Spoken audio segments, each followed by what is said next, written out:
Alors, on va faire une session qui est très intéressante pour moi, puisqu'on va accueillir sur scène le père du Digi World Book. C'est son 16e édition, c'est un auteur de best-seller qui va nous présenter un certain nombre d'éléments factuels, et on reviendra après sur des débats industriels. Donc c'est mon grand plaisir d'accueillir le père, l'éditeur de la 16e édition du Digi World Book. Didier, c'est à toi.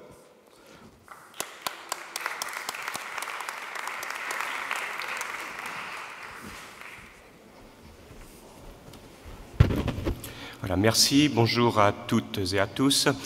Je vous propose de revenir sur nos 4 grands scénarios pour l'économie numérique à l'horizon 2025 qui ont été présentés en début de matinée par Vincent et d'essayer en quelques minutes de mesurer l'impact de ces différents scénarios sur le développement et sur le positionnement des opérateurs à terme.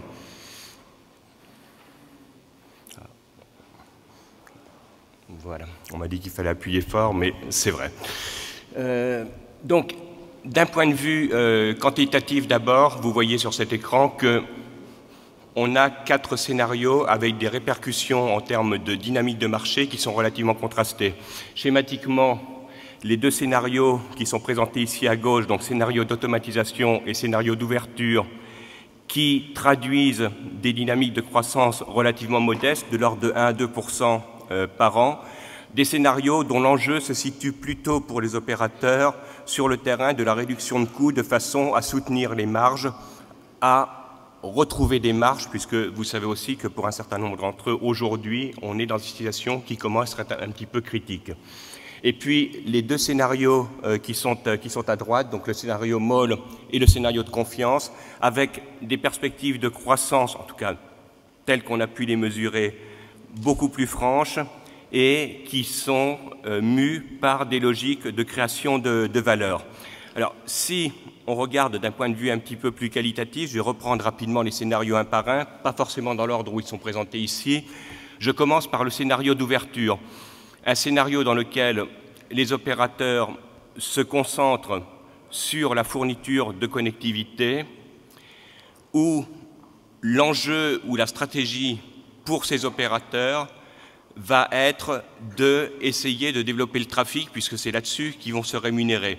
Et pour ce faire, ils vont en particulier fournir des outils aux développeurs, aux fournisseurs de contenu, de façon à créer de plus en plus d'appétence pour les nouveaux services, pour les nouvelles applications, pour les nouveaux contenus. Alors, c'est un scénario, je le disais tout à l'heure, pour lequel l'enjeu principal, c'est un enjeu d'économie, et ici d'économie d'échelle. Donc, on va vraisemblablement, dans cet axe-là, vers des structures industrielles relativement concentrées, focalisées sur le marché du wholesale, à l'instar d'un NBN en Australie, dont la vocation est précisément de développer et d'exploiter les infrastructures d'accès au réseau haut débit et très haut débit, sur l'ensemble du pays. Et derrière, c'est les fournisseurs de services, les fournisseurs d'applications qui louent des capacités, qui achètent des capacités pour adresser le marché final. Dans le deuxième scénario, qui se trouve être le premier présenté sur ce schéma, le schéma d'automatisation, là aussi, les opérateurs se recentrent sur leur cœur de métier, à savoir la connectivité, mais ils investissent assez fortement dans les nouvelles architectures, à travers des solutions de virtualisation, à travers des solutions logicielles, pour avoir une expérience client la plus riche possible. Il y a un certain nombre d'exemples qui ont été présentés dans les échanges qui ont eu lieu précédemment. C'est par exemple la gestion de débit en temps réel. J'ai besoin pendant 1 ou 2 heures de débit beaucoup plus important que ce que mon abonnement de base me permet.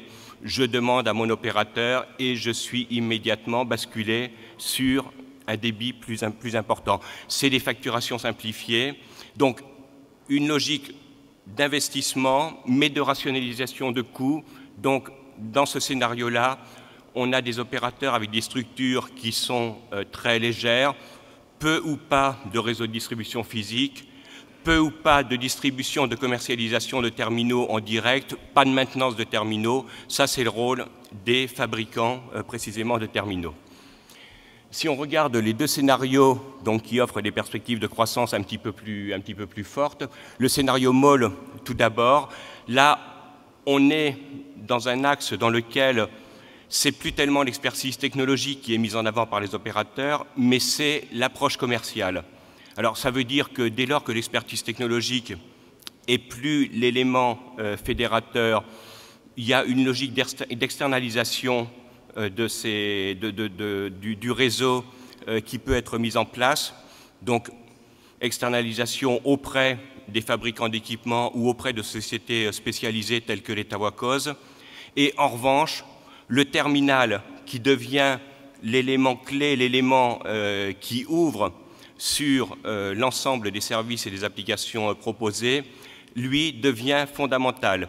Et les opérateurs donc passent des partenariats, négocient des accords avec les fabricants de terminaux pour disposer de solutions sur mesure qui vont leur permettre d'offrir des solutions différenciées les unes par rapport aux autres.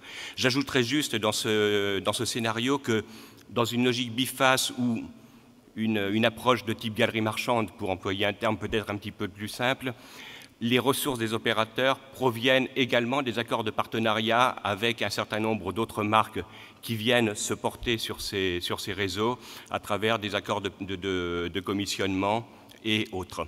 Et enfin, sur le dernier scénario, donc le scénario de confiance, là aussi, il y a un certain nombre d'éléments qui ont été dits dans les échanges qui ont précédé.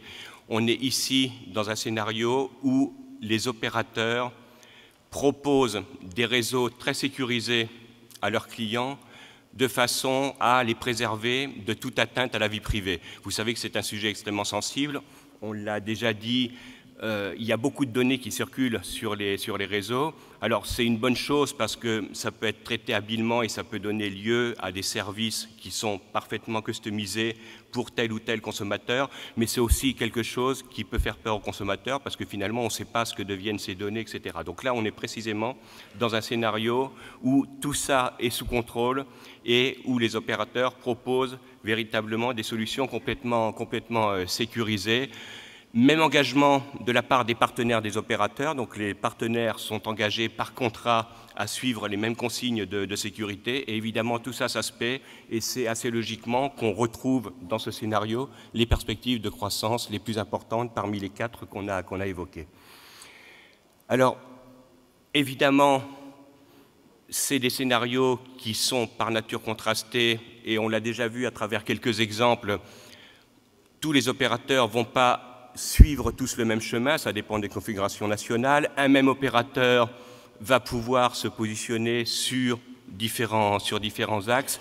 Il y a en revanche quelque chose qu'on retrouve de manière transverse à nos différents scénarios, c'est le fait que dans tous les cas, la data mobile est l'élément fédérateur. Alors on le voit évidemment aujourd'hui sur les marchés émergents, l'Afrique particulièrement, où la connectivité, l'accès à l'Internet ou au débit passe à 95% par le mobile, mais on le voit aussi sur les marchés avancés et on le voit à travers l'illustration qu'on a ici dans le scénario MOL, où les revenus qui seront tirés de la data mobile à l'horizon 2025 représenteront plus de la moitié des revenus des services télécoms, une progression de plus 12% par an, vous voyez très supérieure aux moyennes qu'on évoquait jusqu'à présent. Donc, quelque chose qui est en train de tirer l'ensemble du secteur. Voilà, je terminerai en disant que ça, c'est nos scénarios à 2025, mais on est déjà dedans d'une certaine façon. Vous avez vu les opérateurs qui ont pu s'exprimer ce matin, qui ont relevé un certain nombre d'expériences qu'on pourrait mettre dans les différentes cases que j'ai présentées. Les marchés sont en train d'évoluer. Juste une petite parenthèse pour dire qu'en 2015, d'ailleurs, sur ce point-là, alors qu'on était assez pessimiste dans nos éditions précédentes sur les perspectives de relance du marché européen, les choses ont commencé à se rééquilibrer. Donc on a un marché européen qui revient à la croissance et à l'inverse, un marché nord-américain qu'on met souvent en face qui a sensiblement ralenti. Donc tout ça, ça bouge. Encore une fois, on est sur des scénarios à 9 ans, mais les choses commencent déjà à évoluer. Et donc, pour aller un petit peu plus loin même que le slogan que lançait Olivier Huard tout à l'heure en terminant par son Yaka, je dirais que pour les telcos, c'est déjà demain. Voilà, je vous remercie.